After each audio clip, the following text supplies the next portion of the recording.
What's happening everyone, my name is Alex and welcome back. In today's video we are checking out the Heybike EC1. Now a while back, about 3 or 4 months ago, I've done a video for the Heybike EC1 ST.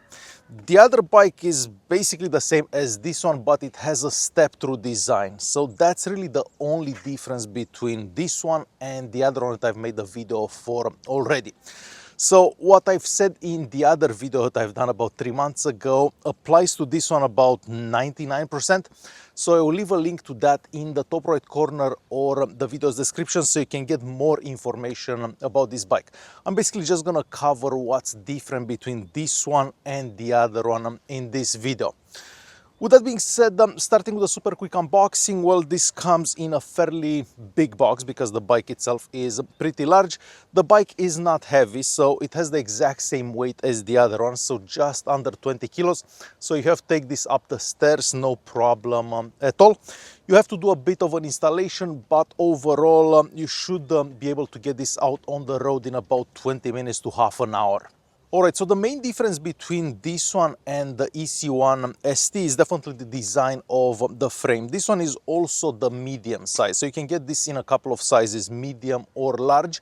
For the other version, the EC1 ST, I had the large size, now I have the medium size. For my height, I do find that the medium size is a bit too small. So I'm 183, so keep that in mind. You may want to go for the larger version if you're considering this, even though it may seem a bit big in those pictures, but I do prefer the large size of this bike. All right, so the difference here is definitely in the frame here. So the other one, we basically don't have this part of the frame, but everything else is the same. The battery pack is located in the exact same spot, so it's right here. This is removable. This is not the largest battery pack for an e-bike. It's gonna give you about 50 kilometers of range if you're using assistance level 3, so just as I said for the previous model. This one is also using hydraulic disc brakes, the same hydraulic disc brakes that the other one is using, and once again the cables are kind of hidden away, so you're not gonna see those brake cables around here. They come out of the frame here, so the design is very clean, but again it is the same as the previous model. The braking power from these hydraulic disc brakes is excellent, and as I said in the other video, one of the best braking bikes that I got to try up until now. The EC1 here, it's using the same 250 watt motor located in the rear wheel here. Now, this is not the most powerful motor for an e-bike, but this is kind of the legal power for an e-bike in the EU and the UK. So you get a 250 watt motor, and the top speed for this bike is 25 kilometers an hour. Basically, when you reach 25 kilometers an hour, the bike will stop assisting you. We have the exact same 7-gear Shimano shifter on this one. Shifting gears up and down is done flawlessly, so the same with the previous model. I haven't had to modify anything, so everything is nice and smooth. And this bike, just like the previous bike, it's using a speed sensor.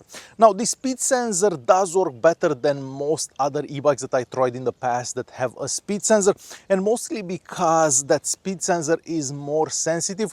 So as soon as you start pedaling, the bike will start assisting you. Other e-bikes that I tried in the past, you do have to pedal a bit before that engages, but this one does work much better.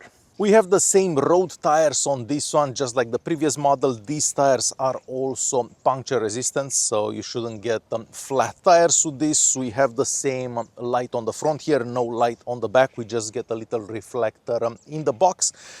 The handlebar here is nice and wide, so whenever you're riding, you don't feel cramped at all. Basically, the brake levers are the same brake levers as the previous model, which are made out of metal. We have some buttons on the left-hand side here, and of course the screen in the center.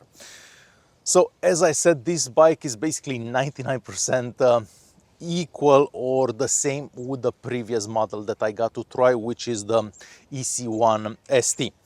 So if you want more information about this bike, definitely check out the other video that I've done for the other model, because they're practically the same bicycle, just looks slightly different. Overall, it is a really nice bike to ride, mostly if you're riding in town, very easy to ride if you don't have too many steep hills wherever you're located. Because with the 250 watt motor, of course, you're not going to be able to ride up on those steep hills without putting some effort in.